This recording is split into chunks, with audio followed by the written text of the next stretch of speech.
Boa tarde a todas e a todos. Vamos dar início à nossa reunião deste grupo de trabalho.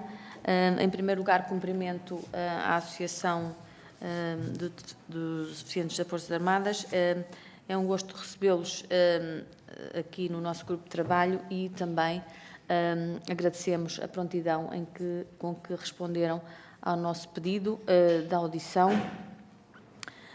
Também quero, em nome do Grupo de Trabalho, enaltecer o vosso trabalho, perdoa-me o pleonasmo, o vosso trabalho e a vossa dedicação na missão que abraçaram quanto aos deficientes das Forças Armadas, essencialmente o trabalho que fazem no âmbito da saúde e na proteção destes deficientes das Forças Armadas, portanto, destes antigos militares, que muito Portugal lhes deve ao serviço do nosso país e da nossa pátria.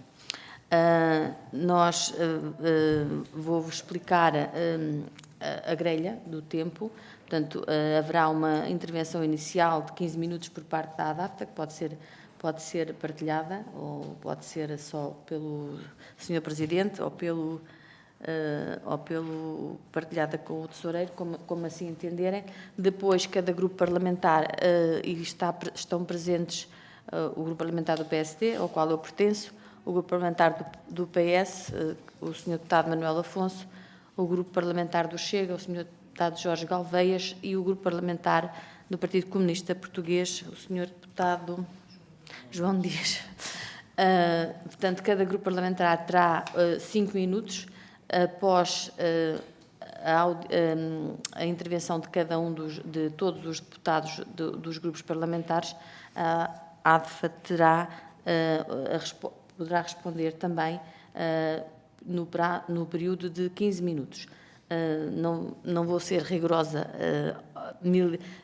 ao segundo, mas pronto, temos que ter aqui algum rigor, porque nós temos plenário às 15 horas e a Comissão terá que encerrar às 15 horas.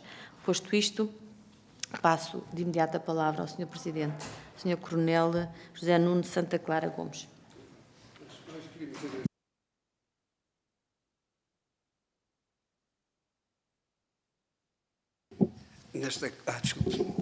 Nesta casa que é, portanto, a emanação da vontade do povo português, e a satisfação que é de nós estarmos aqui a dar digamos assim, este tipo de antena.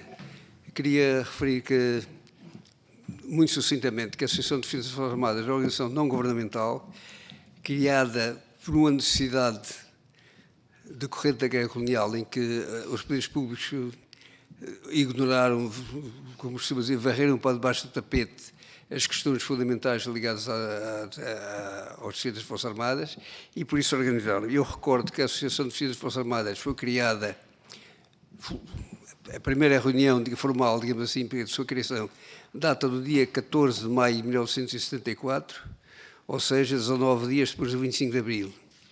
Isto quer dizer que, como nós costumamos dizer, é filha primogênita do 25 de abril. Nós nascemos de um movimento criado, enfim, nos corredores dos hospitais, nas enfermarias, postos disponíveis,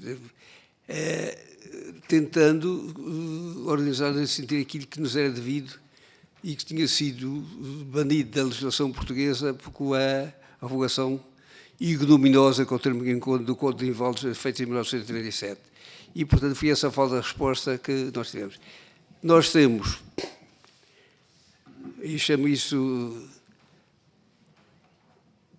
embora a legislação tenha sido depois mais tarde aprovada, nomeadamente o Decreto-Lei 43/76, que é, digamos assim, que nós chamamos a nossa Bíblia, a nossa Constituição, o nosso documento de base, na verdade, foram um certo número de coisas consignadas da lei, mas que, digamos, a antiga portuguesa foram ficando no preto no branco de papel, mas não têm sido cumpridas.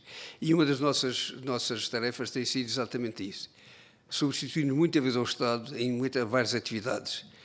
Para nós, o importante são aquilo que nós chamamos os TR, os 3 R's, que é reconhecer, reabilitar e reinserir. Ou seja, devolver às pessoas o que nós, para nós, é extremamente importante, que é a cidadania plena. E essa doutrina, devo dizer que, de certo modo, fiz escola neste país. Outras instituições foram, digamos, um pouco a nossa, não direi a reboque da nossa associação, mas com a inspiração nela, e muitas coisas que depois vieram a ser aprovadas neste país em termos de eficiência têm origem no nosso trabalho. Como eu disse, a nossa associação tem uma série de atividades de apoio institucional aos deficientes, não só da guerra, mas mais tarde outros que apareceram posteriormente, o deficiente, porque a nossa base é uma coisa chamada especificidade militar. É as condições de trabalho, as condições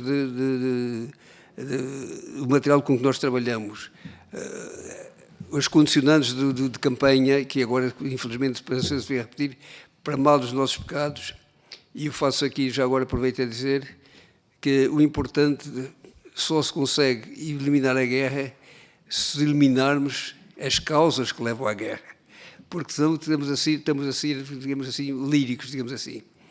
Nós vemos as histórias, ensina-nos, para a Guerra Mundial, como é que aparece, a Segunda e por aí fora, são causas que podiam ser evitadas, e a nossa própria guerra colonial foi exatamente, e a surdez, o autismo é que leva a essas... Nós somos membros de pleno direito da Federação Mundial dos Antigos Combatentes, e a nossa postura é exatamente de prevenção dos conflitos. E a prevenção dos conflitos passa, sobretudo, pela eliminação das causas desses ditos conflitos. A nossa associação, como prestador de serviços, tem substituído muitas vezes ao Estado.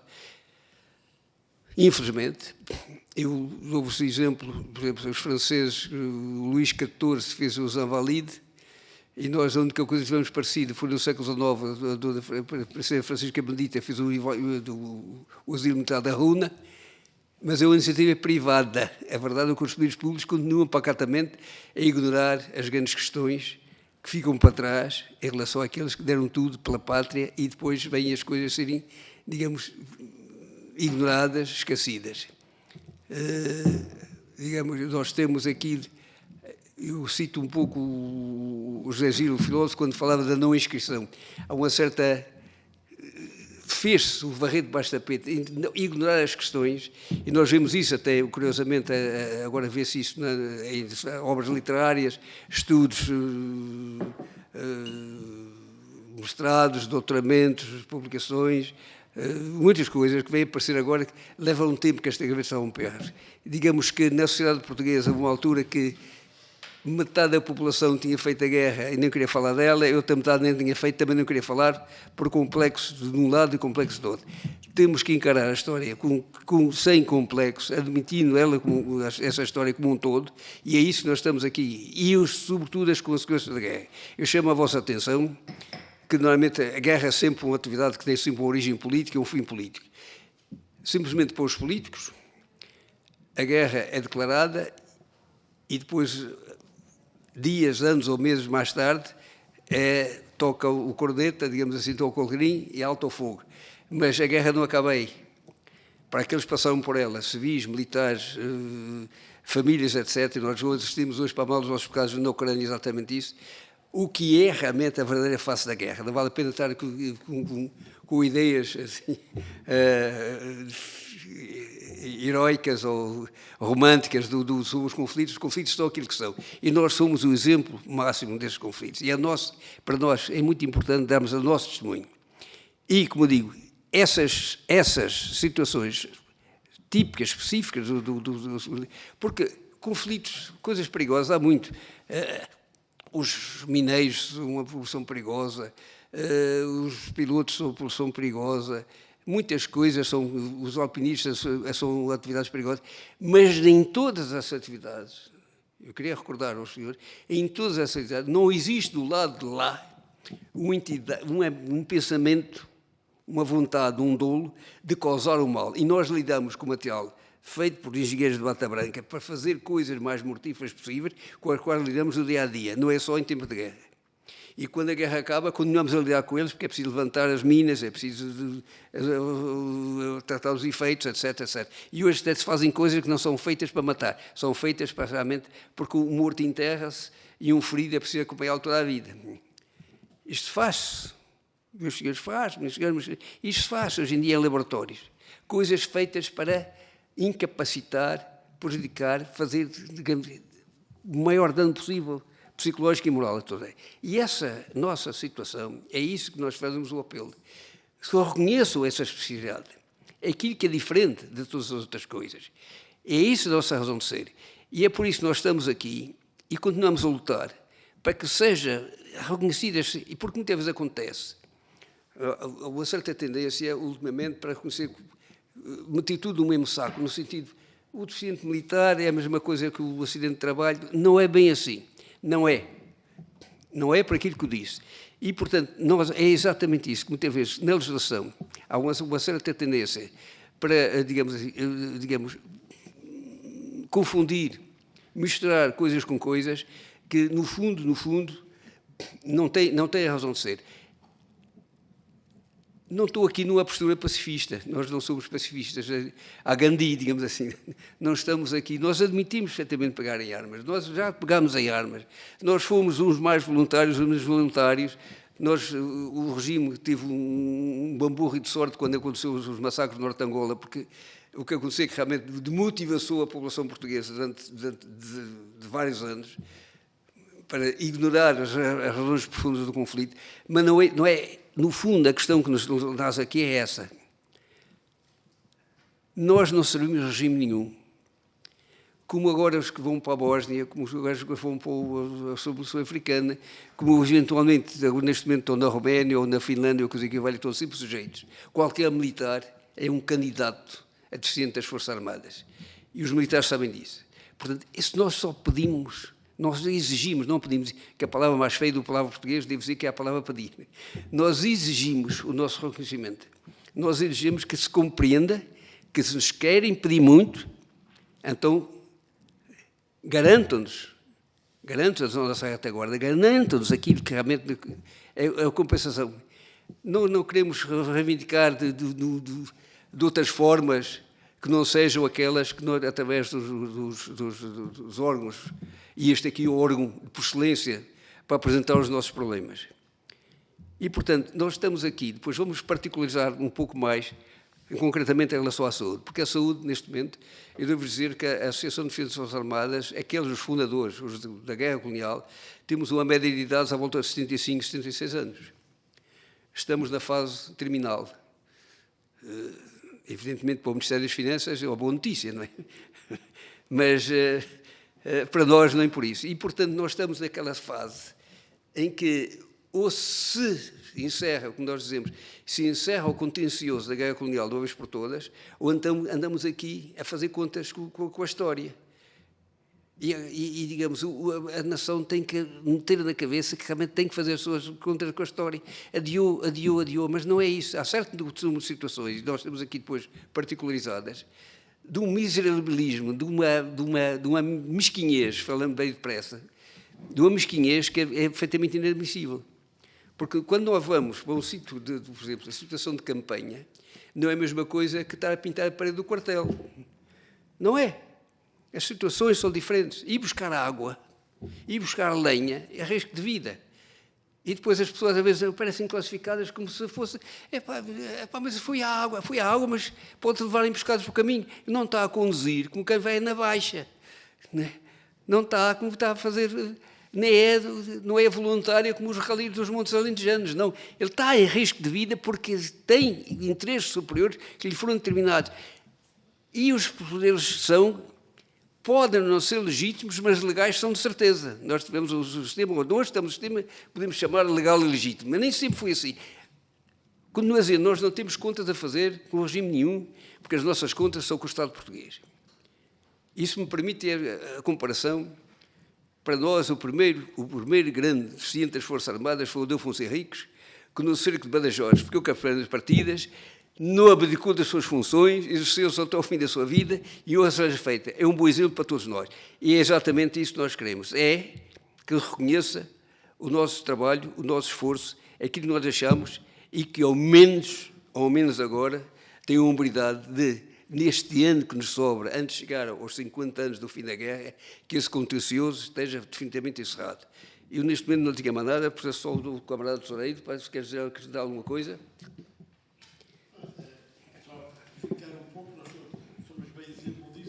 Nós vivemos com a guerra todos os dias, desde há mais de 50 anos. Portanto,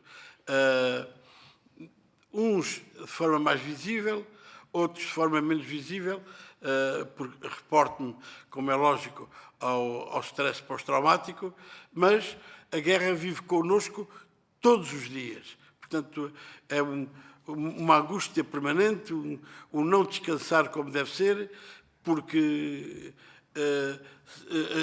as feridas de guerra, eu por acaso, só por graça, para contar o caso pessoal, eu já voltei a ver e ceguei 4 vezes.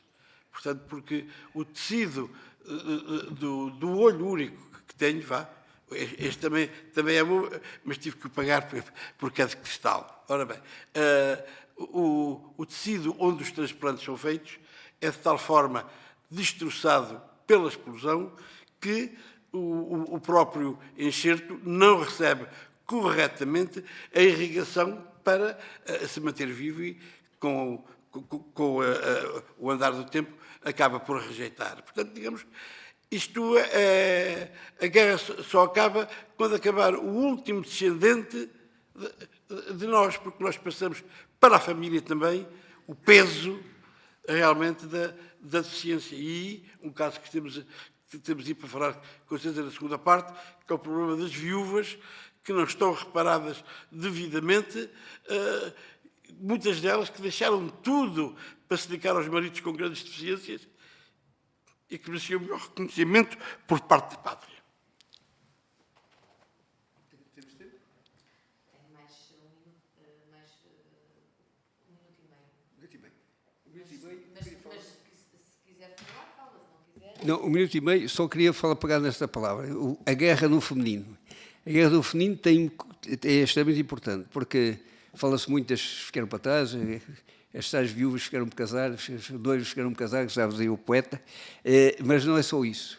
O acompanhante, aqueles acompanhantes dos grandes deficientes, que abdicaram muitas vezes de uma carreira, abdicaram do emprego, e que ao fim de vários anos, muitos anos, de repente vêm-se relegadas, sobretudo as que estão mal classificadas em serviço, com pensões de 170 euros. Alguém deve, porque isso eu estou a falar em números concretos. E não só, às vezes ao contrário. Tem um camarada meu, um camarada nosso, que ficou cego sem 2 mãos e quem morreu primeiro foi a esposa. E este homem completamente desamparado. Que são essas situações que estão perfeitamente previstas na lei. Perfeitamente. Agora, da lei ao cumprimento da lei, é isso que nós evitamos. Muitas vezes, das nossas reivindicações, não é precisamos de legislação nova. Só queremos a aplicação daquilo que está escrito preto no branco na lei. Nesse caso, o direito ao reconhecimento, à reabilitação, é a reintegração que está lá preto no branco e não está a ser cumprido. Outras são, portanto, eventualmente, legislações futuras, mas há grande parte das nossas reivindicações que são exatamente a aplicação da lei vigente. Mais nada. Obrigado. Muito obrigada pela vossa intervenção. Eu depois, no final, terei uma pergunta a fazer, mas agora passava a palavra ao Grupo Parlamentar do Partido Socialista, ao deputado Manuel Afonso. Muito obrigado, cumprimentá-los a todos. Sr. Presidente da Direção, Sr. Coronel Nuno Clara Gomes, Sr. Tesoureiro Cândido Patuleia Mendes. Eu ouvi-os com muita atenção porque eu falo a mesma linguagem, porque também fiz a Carta Colonial em Moçambique, portanto tenho muitos amigos em moeda, em coisa, por cima do Rovuma, tudo aquilo, o tete. Mas queria começar, portanto, por dizer que, de facto, os deficientes das Forças Armadas constituem o património negativo da guerra colonial. Todos nós sabemos disso. Infelizmente, muitos amigos deficientes já não estão connosco, outros ainda estão que eu conheço, porque nunca se perdeu aquela ligação que a tropa criou em todas as pessoas que passaram por lá. Foi marcante e, de facto, ainda bem que assim é. Mas eu tinha aqui algumas questões, porque também me preocupam, e acho que a Associação dos Deficientes das Forças Armadas poderá dar alguns contributos. E tem a ver... Eu conheço, e estas questões que eu coloco é porque também tenho uma relação direta com elas. Por exemplo, alguns antigos combatentes de incorporação local, no caso de Moçambique em concreto, que são hoje deficientes das Forças Armadas, e que sei que alguns deles até são associados da associação, é se há um acompanhamento se a associação mantém um acompanhamento com esses antigos combatentes, até porque muitos deles necessitam, com alguma regularidade, de passar para Portugal para substituir próteses e essas coisas todas, que são imprescindíveis para que eles possam ter melhor qualidade de vida, como todos nós sabemos, não é? Portanto, é saber se, de facto, a associação mantém uma relação estreita com esses antigos combatentes, que, em muitos dos casos, até são associados, e que os ajuda, quando eles têm que passar pelo país, a encontrar soluções para os problemas que eles têm para resolver. Relativamente, também há outra questão que me preocupa e tem a ver com as pensões dos deficientes das Forças Armadas. Também gostava de os ouvir, porque essa questão ainda não a abordaram, é se o grau de invalidez que, quer na situação da doença psicopós-traumática ou quer na própria deficiência física, se de facto aquelas percentagens que cada um, para que seja atribuída a tal pensão das Forças Armadas, se há alguma necessidade desse assunto ser mexido e que seja melhorado. Também gostava de ouvir a vossa opinião sobre isso também.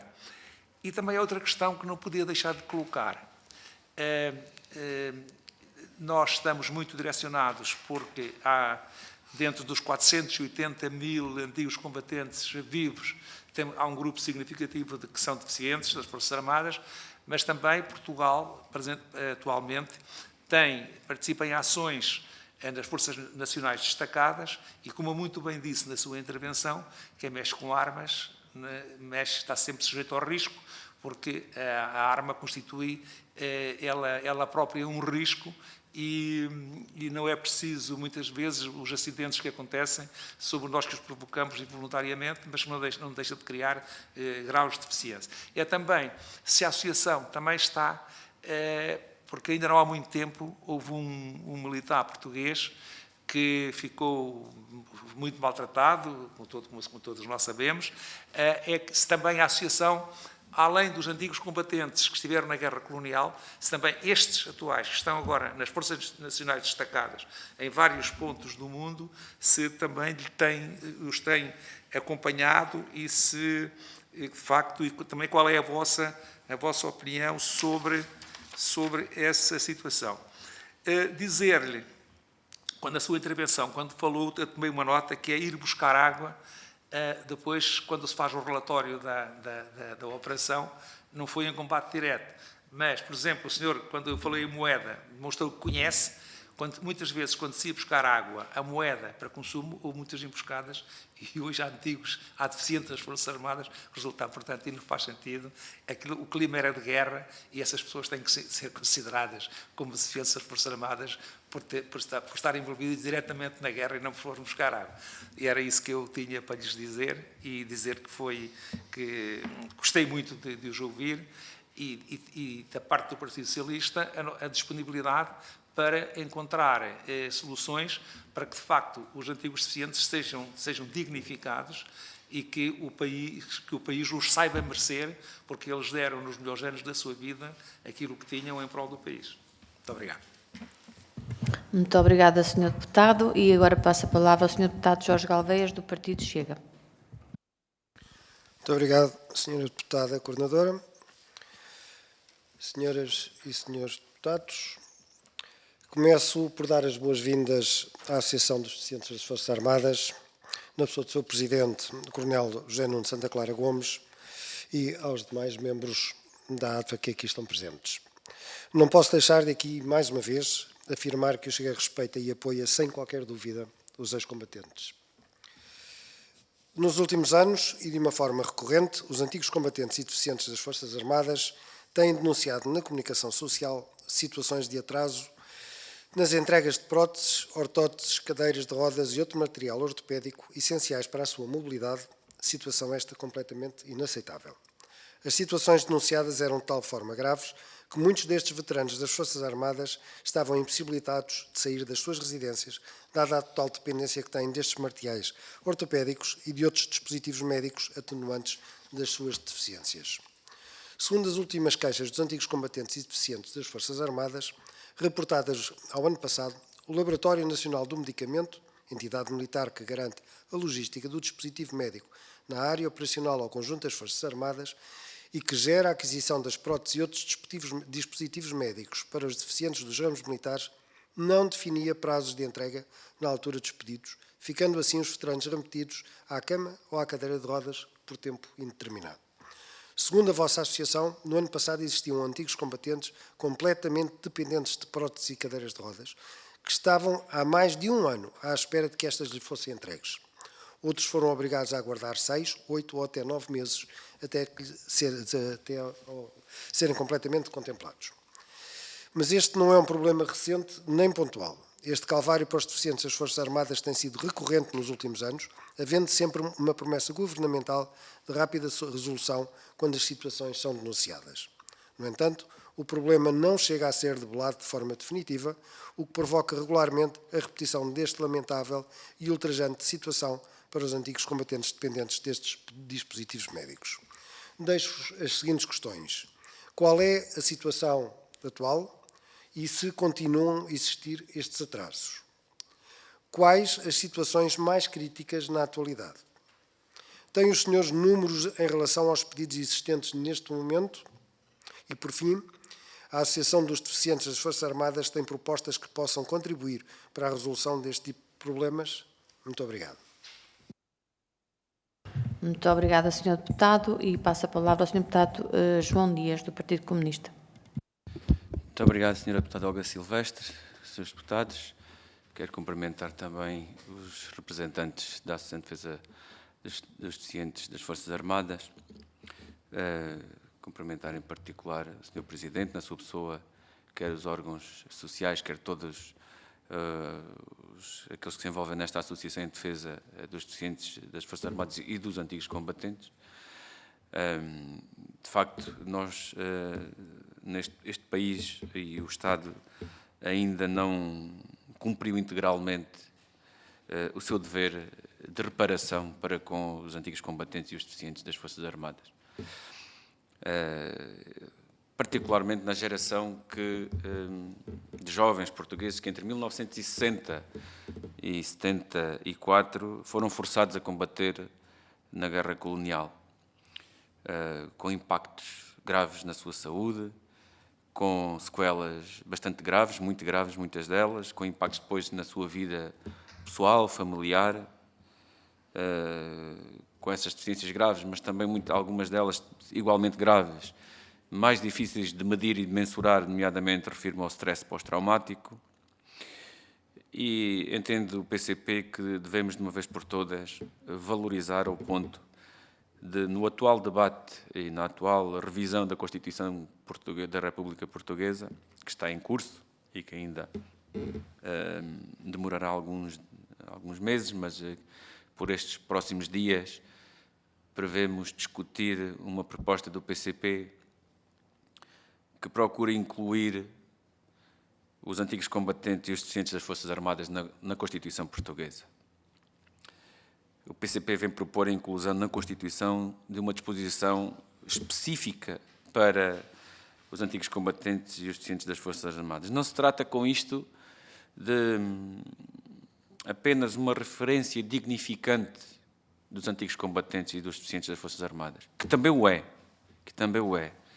mas, acima de tudo, dar maior peso a toda a legislação referente à situação específica destes nossos concidadãos.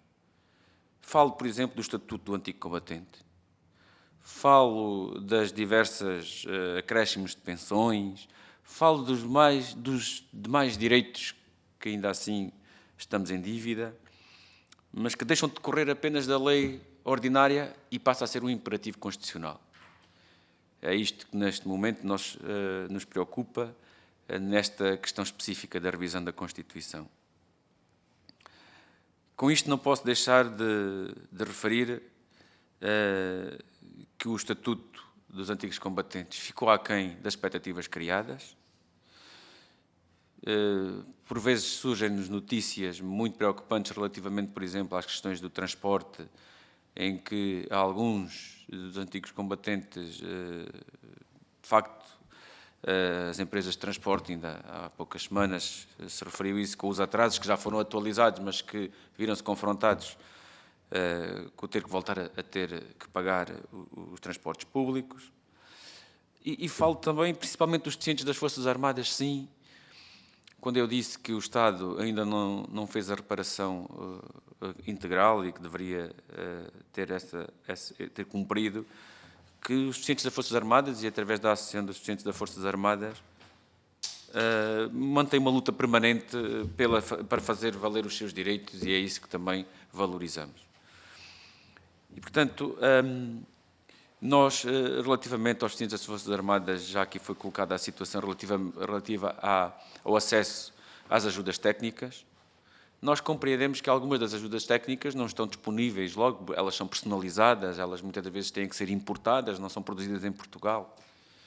Mas não pode ser admissível nem aceitável nos dias de hoje, em que a digitalização e as condições de tratamento ao mais diverso nível podem resolver e operacionalizar e abreviar todo o acesso. Eu falo, por exemplo, quando o médico prescreve, é muito rápido, assim se queira, operacionalizar no local, neste caso, julgo que é no antigo laboratório militar, que agora passou a ser o Laboratório Nacional do Medicamento, onde é feito o levantamento e o fornecimento desse material. É preciso agilizar. E aqui há uma questão que nós queremos colocar. Se permanecem essas dificuldades, se permanecem esses obstáculos, se já foi feita alguma coisa, porque isso foi muito identificado. A senhora Ministra, numa das reuniões das audiências regimentais às quais eu questionei este problema, disse que iria fazer um SAPA FA, ou seja, é um serviço de acesso às ajudas técnicas, à semelhança do que existe na Segurança Social para as Forças Armadas, mas aquilo que me preocupa é se vem com os mesmos defeitos da Segurança Social, em que algumas das pessoas com claros direitos e com critérios de acesso, seja uma cadeira de rodas, um andarilho, estou a falar de ajudas técnicas básicas, levam anos.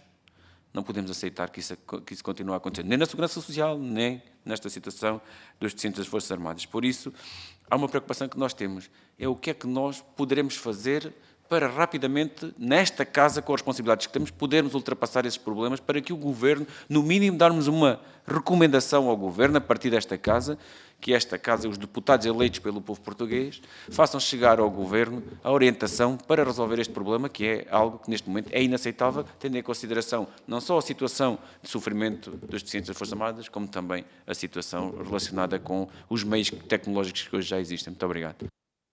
Obrigada, Sr. Deputado. Em jeito de conclusão, gostava também que, se tivessem oportunidade, se pronunciassem sobre o Estatuto do Antigo Combatente, designadamente se a sua aplicação está a ser eficaz e, na vossa opinião, se há algo a melhorar no Estatuto do Antigo Combatente e, se houver, quais são as melhorias que entendem ser pertinentes, de modo a que nós, como diz a Sra. Deputada João Dias, possamos, de alguma forma, contribuir para que isso aconteça no futuro. E, sem mais demoras, passo a palavra ao Sr. Presidente. Bom, a gênese da ADFA está, evidentemente, em antigos combatentes, mas a nossa função estatutária não se limita aos antigos combatentes, digamos assim, porque, evidentemente, ultrapassa. Por um lado ultrapassa e, por outro lado, limita. Quer dizer, nós lidamos apenas com os deficientes das Forças Armadas, qualquer que seja a origem. Nós, como disse há pouco, também temos os deficientes, aqueles que são em serviço inclusive no serviço normal, e tudo aquilo que se sustentou ao serviço das Forças Armadas pode ser nosso associado, e isso nós defendemos. Portanto, a nossa posição em relação ao estatuto do anticombatente é um pouco, digamos assim, à latra, porque nós não é o fim da nossa associação. No entanto, evidentemente, também nos interessa. E nós, uma das coisas que fazemos é apoiar em todas as nossas delegações o preenchimento de papéis, etc. Agora, e ouvimos também as queixas, não é? Foi aqui referido várias coisas, várias queixas foram apresentadas. Eu devo dizer que, por exemplo, em relação aos transportes, houve o último que procura em relação ao pagamento ou não pagamento do que estava em atraso, e também devo dizer que, se evidentemente, teoricamente, um ex-combatente pode ir de Lisboa ao Porto, sem pagar nada, mas tem que ir de conselho a conselho e evitar certos conselhos que não aderirão ao sistema. Quer dizer, se quiser ir de Lisboa ao Porto em 15 dias, vai de borla, mas não sei se realmente isso é realmente eficaz. Portanto, quer dizer, isto um pouco de forma assim anedótica, porque é algo que precisa de mais consenso, de mais acuidado e mais prática, digamos assim, o que nós gostamos. E depois, algumas coisas estão consignadas, já existiam, a nós, por idade, por exemplo, transporte, por idade, muitos conselhos também já dão a mesma coisa. Dos museus é que há coisas que são um bocado redundantes, na nossa opinião. Mas, enfim, eu acho que o importante para nós é o reconhecimento da qualidade deste combatente. Isto é extremamente importante.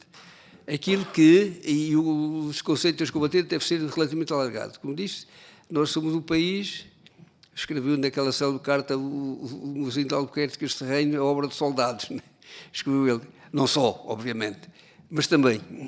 E, portanto, quando se tem essa carga toda, a genética, essa carga ao fim dos séculos, nós devemos ter um reconhecimento mais alargado, mais consensual. Hoje, felizmente, faço a história de uma maneira diferente. Já não é a história das batalhas, é a história económica, é a história cultural, essas histórias todas. Mas a outra também não desapareceu. E nós temos realmente que ter atenções. Agora, em relação aos ex-combatentes, como eu digo, para nós interessa-nos também, que somos também, na nossa gênese, embora não se esgote aí, mas realmente achamos que há mais coisas a fazer e algumas das regalias são dadas. Algumas são redundantes em relação, por exemplo, em relação à idade do pessoal, que realmente já entrava nos museus de borla, já tinha descontos em certas câmaras, etc. E portanto, eu acho que, acima de tudo, o importante na legislação de saída foi o reconhecimento, pela primeira vez, o reconhecimento dessa existência legal do Estatuto do Ex-Combatente. É uma oferece a dizer, não sei se queres dizer qualquer coisa, Manuel. Não? Queres acrescentar alguma coisa, Manel? Sim. Claramente administrativa, por exemplo, eu por acaso temos muitos camaradas defensores das Forças Armadas, antigos combatentes, como é lógico, como ouvimos aí quando falamos com camaradas nossos não deficientes das Forças Armadas. Portanto, queria só dizer uma coisa rápida por meio. Quem foi à guerra não veio igual. Mais na cabeça, mais na perna, viemos todos marcados. Então, há muitos companheiros nossos que não têm aí o cartão de antigo combatente ainda. Serão muitos milhares. Digo só isso porque, ao fim e ao cabo, e então a insígnia parece que pior ainda. Portanto, já que se reconhece, entregue-se o certificado de que isso existe. Pai, não queres falar aí das reivindicações que estão no papel? Deixa. Já lá vamos. Estamos a falar só das competências. Olha o quarto de hora. Já lá vamos. Ainda faltam 10 minutos. Bom, então, nesse caso, foram postas aqui pelos senhores deputados. É o seguinte, primeiro, em relação aqueles foram incorporados, muitas vezes, sobretudo as gerações atuais, não têm essa noção. em Moçambique concretamente, em 1974, a maioria dos militares eram de origem moçambicana. 54%, se não me engano, na altura. Todos esses, depois, na altura, quando foi os acordos para a independência, foram garantidos os direitos dos militares portugueses. Podiam optar para a cidadania portuguesa ou não ficar na cidadania. Muitos deles optaram para, enfim, estavam ligados ao país e ali ficaram. O que aconteceu, que foi feito o contrato, digamos assim, foi feito o acordo com os governos dos novos países e eles foi garantido que continuassem a ter a nossa pensão. Simplesmente não foi atualizada. Se considerarmos que nos anos 70 e muitos, por 80, a inflação chegou aos 2 dígitos, às vezes às 2 dezenas, as pessoas degradaram-se enormemente. E depois foi preciso recuperá-los. O modo mais eficaz foi, finalmente, apoiá-los aqueles que vinham. Apoiámos os que vieram para cá e foi o processo todo de reavaliação do processo. Já eram pensionistas, portanto, depois havia a legislação que dizia que tinham que ser cidadãos portugueses para serem das Forças Armadas. Fizemos os processos para o apoio na ADFA, recuperação da cidadania, e passaram a ser, porque ao contrário, por exemplo, do exército francês, o nosso exército, as nossas Forças Armadas, sempre tiveram o tratamento igual para todos os militares, se fosse de origem africana ou não. Eu devo dizer que as Forças Armadas francesas só chegaram a essa igualdade nos anos 90. Eu tenho lá dito em Paris, sempre dessa história. Só nos anos 90 que os senegaleses foram equiparados aos franceses, tendo combatido debaixo da mesma bandeira. Mas isso são detalhes. Agora, em relação a isso, eu devo dizer que nessa altura o Exército deu um bom apoio a esse processo, disponibilizou instalações, alimentação, todo o apoio que posso dar. Assim, um bocado devo dizer, assim, não sei se completamente dentro do Orçamento Geral do Estado, mas enfim, não interessa por acaso, é certo que foi feito e temos orgulho nisso e devo reconhecer que e esse processo ainda continua. Ainda hoje, volta e meia, apoios do Exército Português àqueles militares que vêm. Todos os que cá chegam nós apoiamos. E ainda hoje há processos à volta disso e nós acompanhamos sempre. Os que são deficientes das Forças Armadas têm direito, e acontece frequentemente, vêm para cá para tratamento, revisão de próteses, essas coisas todas, e são acompanhados através do sistema. Neste caso está confiado ao IASH-ADM e as coisas têm funcionado. E há uma classe de gente que essa é um bocado mais complicada e é muito mau. Foram aqueles que, ao contrário do que acontecia com o antigo Código de Inválidos, os deficientes das Forças Armadas, quando referiu a parte dos civis, foram encarregados mais tarde no 319, decreto 319, portanto, permitia aquelas milícias, guias, carregadores, etc., que se referissem ao serviço, serem dados de equivalência e, portanto, tratados exatamente como fossem deficientes das Forças Armadas. Só que essa lei foi-lhe dado 1 ano para as pessoas requererem. Agora, imagine alguém que está lá em Nangade, ou no leste de Angola, ou em Guilés, ou coisa que valha, quando é que toma conhecimento dessa legislação? Não toma. E tendo 1 ano para tratar, quando souberem disso, 5 anos depois, o prazo está esgotado. Uma das nossas reivindicações é a reabertura desse prazo, para que possam realmente ser ressarcidos daquilo, enfim, que têm direito às perdas perdidas, às cegueiras, enfim, das suas mazelas. Em relação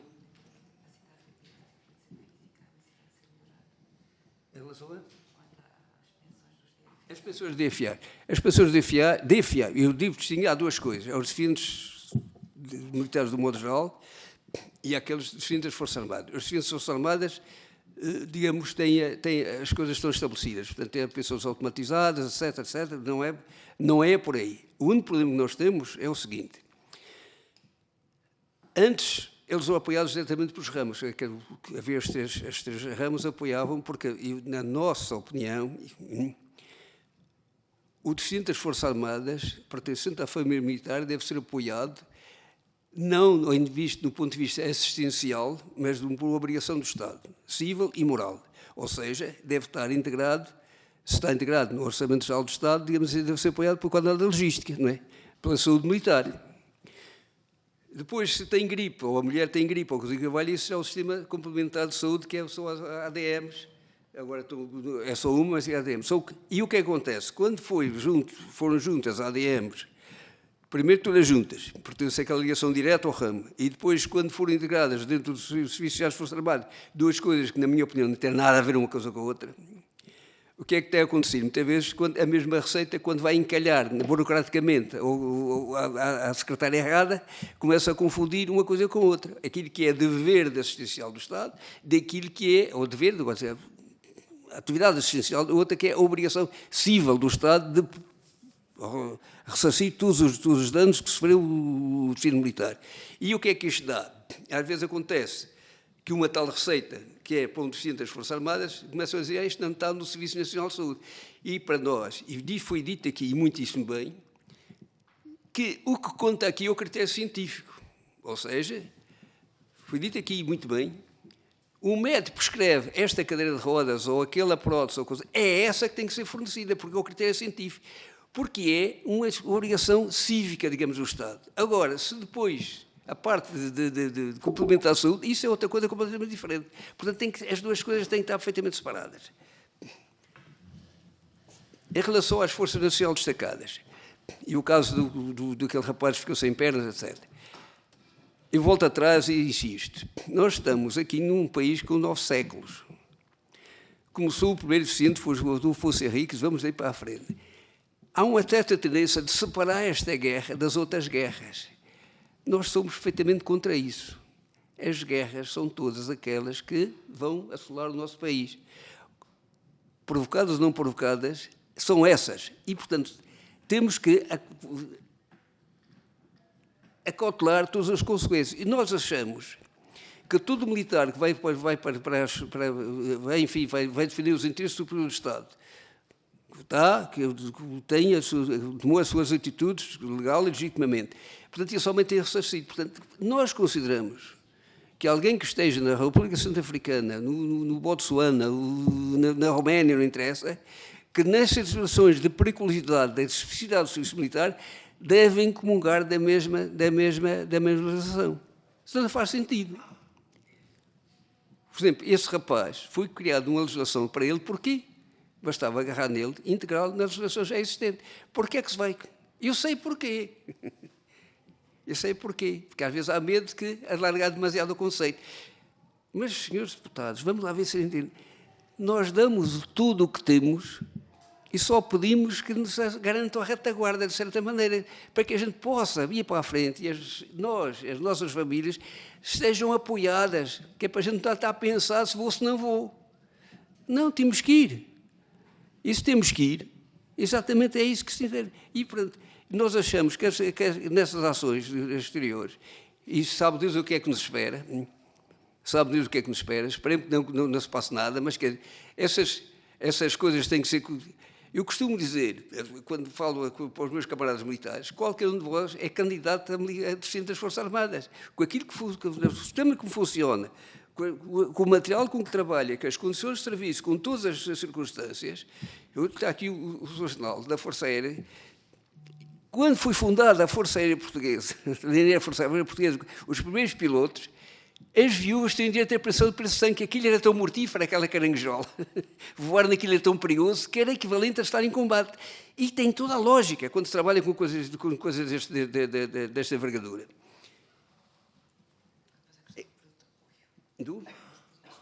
Produtos de apoio. Eu devo aqui primeiro fazer uma homenagem aqui a esta casa, porque nesta casa foi tomada uma decisão, uma resolução, no sentido de não serem feitas reduções na atribuição das verbas destinadas aos deficientes militares. E assim foi feito. Portanto, toda a argumentação que vos seja apresentada no sentido de que não há verba, simplesmente não é verdade. O que há é embrulhadas burocráticas, que é outra coisa completamente diferente. Certo? Estou a falar com o coração nas mãos. Isto é assim. Quando foi criado o laboratório militar, e bem, houve um hiato ali complicado, porque uma instituição nova passou-se de um para o outro, e eu devo dizer, por exemplo, durante 3 meses, nem sequer número de contribuinte tinham. Isto é um bocado no sentido do anedótico, mas é verdade. Ou seja, a casa não funcionava. E não fosse o Exército ter pago os ordenados, não sei como é que teria funcionado. Isso quer dizer que as coisas pararam. E depois, mete-se uma entidade substitui outra e leva tempo, porque a burocracia é o que é. por exemplo, vá-se lançar concursos para, sei lá, para próteses auditivas, para cadeiras de rodas, qualquer coisa.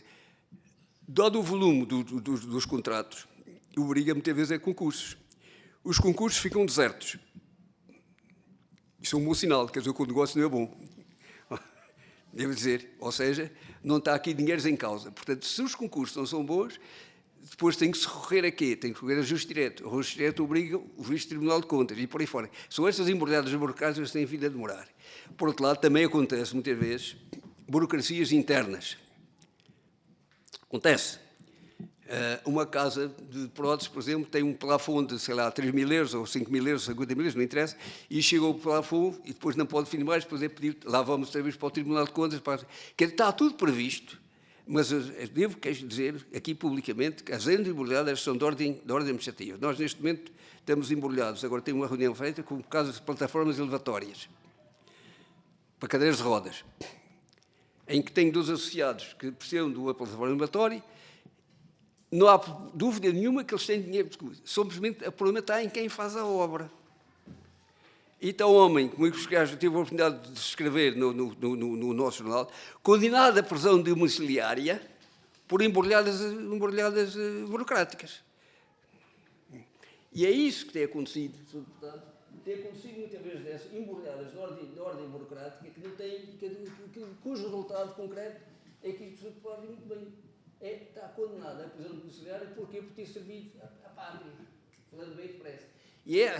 E neste momento está em aprovação um novo sistema que é o CEPAD, que é o tal sistema, que foi feito até com base numa coisa, um organismo que nós somos associados, que é o CRPG de Gaia, que agora espero que alargue o país todo, no sentido de ser agilizado e depois formalizado. Porquê? Disse há pouco.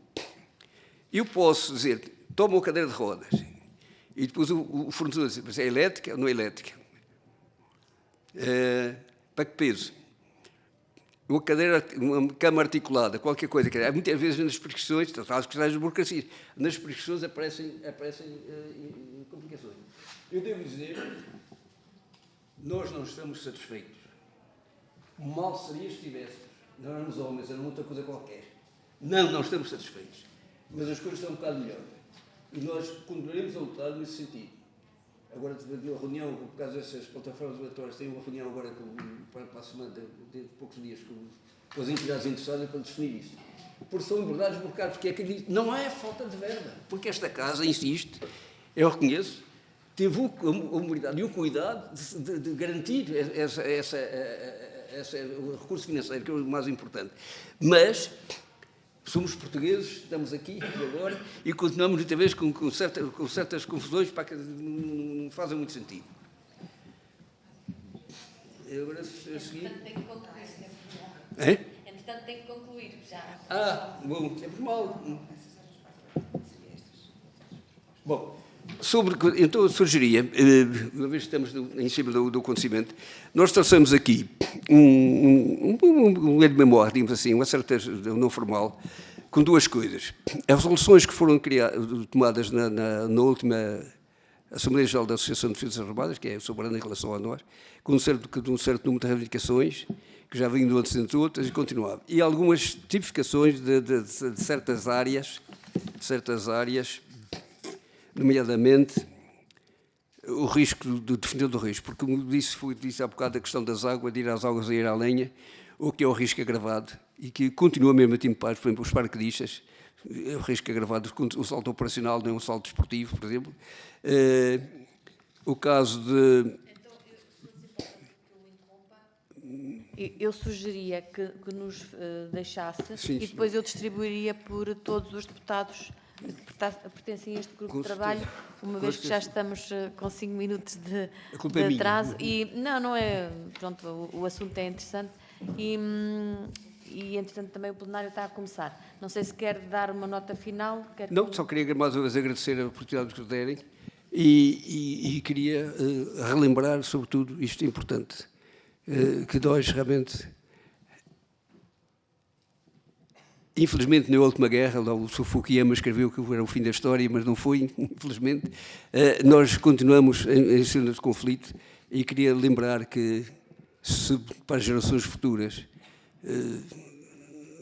querem atrair para esta função, é preciso que eles sintam à vontade em relação ao que eventualmente pode acontecer. Nós não abdicamos de ser, da nossa ligação às Forças Armadas, sentimos integrados e queremos continuar integrados naquilo que se chama a família militar. As nossas contas não são com governo nenhum, são com o Estado, e a nossa ligação em relação às Forças Armadas é a nossa razão de ser. Se não fosse a especialidade militar, nós teríamos razão de ser. E se não fosse aquela lei luminosa, a revogação do Código de Inválidos, a Associação de Defesas Armadas nem sequer tinha sido criada. Muito obrigado. E mais uma vez obrigado pelo vosso convite. Nós agradecemos também a vossa presença, a vossa explicação e os constrangimentos que sofrem, mas queremos também terminar dizendo que as Forças Armadas são para nós um grande motivo de orgulho e nós reconhecemos o vosso trabalho, reconhecemos a vossa dignidade e o nosso país e o Estado, como diz, não é o Governo, o Estado, deve-vos até a nossa independência e a nossa segurança, e estamos eternamente gratos ao vosso trabalho e à vossa dedicação, e mais uma vez muito obrigada por terem estado cá. E eu farei chegar aos senhores deputados o documento que foi deixado.